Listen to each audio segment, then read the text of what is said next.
Hello and नमस्कार दोस्तों, बहुत बहुत स्वागत है आप सभी के यूट्यूब चैनल पे। अगर आपके भी लैपटॉप या फिर कंप्यूटर में नो सिग्नल की प्रॉब्लम आ रही है तो इस वीडियो को देखने के बाद 100% आपकी नो सिग्नल की प्रॉब्लम सोल्व हो जाएगी। तो ये मैं गारंटी ले सकता हूँ। इस वीडियो में आपको बता दूँ, बहुत ही सिंपल प्रोसीजर है, तो प्लीज़ यार लास्ट तक इस वीडियो को देखिएगा।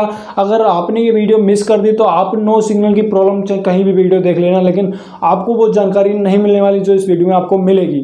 तो सबसे पहले करना क्या है, आपको ध्यान से समझना है आपके पीसी में नो सिग्नल की प्रॉब्लम क्यों आ रही है। तो सुनिएगा, सबसे पहले समझ लीजिए आपकी जो रैम है वो रैम खराब हो चुकी है। सबसे फर्स्ट ऑप्शन खराब हो चुकी है, लेकिन लास्ट तक समझिएगा। सबसे फर्स्ट ऑप्शन मैं लगाता हूँ कि खराब हो चुकी है। सेकंड ऑप्शन उसमें कार्बन जम चुका है। थर्ड ऑप्शन आपकी रैम सही से लगी हुई थी लेकिन अब सही नहीं लगी हुई है। तो 3 स्टेप आपको फॉलो करने हैं। सबसे पहले देखिए, सबसे पहले चेक कीजिए। सबसे पहले तो उल्टा हम देखते हैं। सबसे पहले देखिएगा थर्ड ऑप्शन जो बताया मैंने।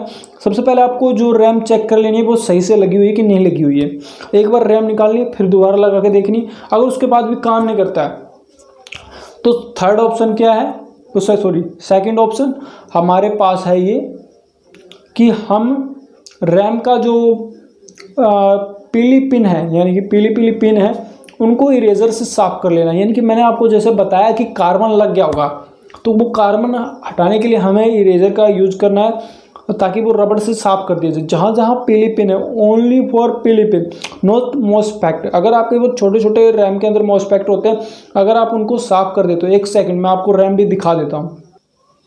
तो देखिए दोस्तों, ये आपकी रैम हुई, ठीक है, मैं मान लेता हूँ ये हमारी रैम है। अब इस रैम के अंदर आपको दिखेगा, ध्यान से देखिएगा, पीली पिन नजर आ रही होंगी। तो ध्यान से एक बार देख लीजिए, आपको ये जो पीली पिन नजर आ रही है, इन्हीं को इरेजर से साफ कर लेना है। साफ किस तरीके से करना है मैं आपको बता देता हूँ। आपको ये जो छोटे छोटे से मॉस्फेट दिख रहे हैं, ये जो छोटे छोटे मॉस्फेट है, इनके ऊपर इरेजर नहीं लगाना, थोड़ा रबड़ नहीं लगाना। इस चीज़ का थोड़ा ध्यान रखिएगा। अगर आप रबड़ लगा देते हैं तो ये मॉस्फेट हमारे खराब हो सकते हैं।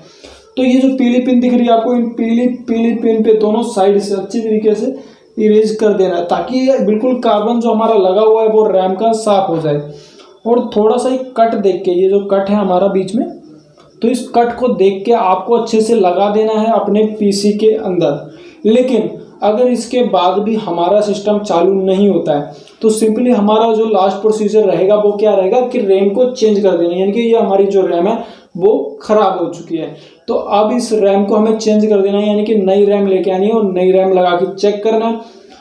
99% अब ये ठीक हो जाएगा। जो मैंने आपको 3 स्टेप बताए हैं, इसको फॉलो करने के बाद 100% काम कर लेगा।